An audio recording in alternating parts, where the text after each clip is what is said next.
Hi, it's Leslie, 90 Day Fiancé the other way. And we got some new blood this week. Woohoo! They're probably figuring the other couples aren't doing so well. Let's get some more in there. And that new blood is Sean from Ireland, who's 38, and Joanne, who's from Long Island, kind of my neck of the woods, over here on the East Coast. Yeah.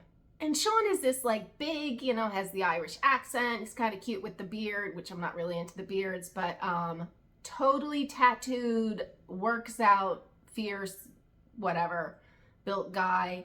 And he likes Italian MILFs. He loves the way she talks, and yeah, that's what he's attracted to. But the first thing I thought is MILF, we know what that means, mother I'd like to whatever, but I'm kind of like, I thought he had to be like in his early 20s or something, because it's just like, they're like the same age, a few years apart. She's not a MILF then. That was my understanding, but someone correct me if I'm wrong, because I thought that was like a young boy going for like the older mom type. But anyway, he's just 38 and she's 42. But if we were curious if this relationship is really built on sound foundation, here's what Sean says about her. My first impression was she's hot. She's a busty MILF. She's got a great set of Alrighty then, we have another man of substance. That's what we love. That's what we love. And this show always finds them. So we got Sean out there. Okay. And Joanne is from Long Island. Made me think of the Long Island Medium. We know her show. I don't know what channel that's on. But anyway. She's a psychic medium, yeah, and a life coach.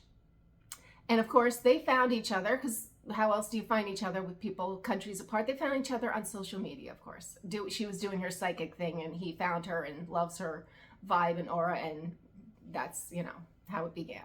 Anyway, in her mind, she would love to live in Ireland. That would be Joanne. And she has two boys that are teenagers, and she would like to take them with them, but she doesn't want to take them away from the father, so she has this idea. I want to move to Ireland. I would love for the boys to move with me, but I share custody with their dad, and I would never take them away from him. So in my head, I'm thinking I will be spending 1 month in Ireland and 2 weeks in New York. Am I just stupid? What does that mean? 1 month in Ireland, 2 weeks in New York? What about the rest of the year? I don't even understand this. I'm assuming she wants to break it up so the kids can be with their dad. That's wonderful. I didn't get what she was saying though. Whatever.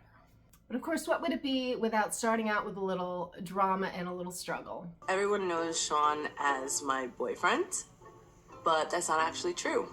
Sean and I are actually married, and we have been for 2 years. Can nobody be freaking honest in this place? Like, is honesty really a dying art? I don't understand. Like, what was so bad about that? I mean, if he's good enough to marry, isn't he good enough to tell your family? And it only gets worse, people, when months and months go by and then it's years and you haven't told anybody. I don't get it. And of course, now she's faced with this dilemma. My third trip over to Ireland, Sean and I decided, yeah, let's get married. But we decided not to tell anybody at all. The more time that passes, the harder it's getting to tell people. Because now it's like I look back and I'm like, okay, how the hell am I explaining that I kept this from my family and my friends for this long? Oh, brother, but another bunch of liars we have here. But anyway, I follow this nonsense every week, so if you want to follow along with this lovely couple, the verdict's not out. I don't have enough information. So, to be determined, TBA, if you will, and I will report back next week or as we get to know. Anyway, I follow this nonsense every week, so if you want to follow along, please subscribe, hit the notification bell, and I will see you next week. Bye.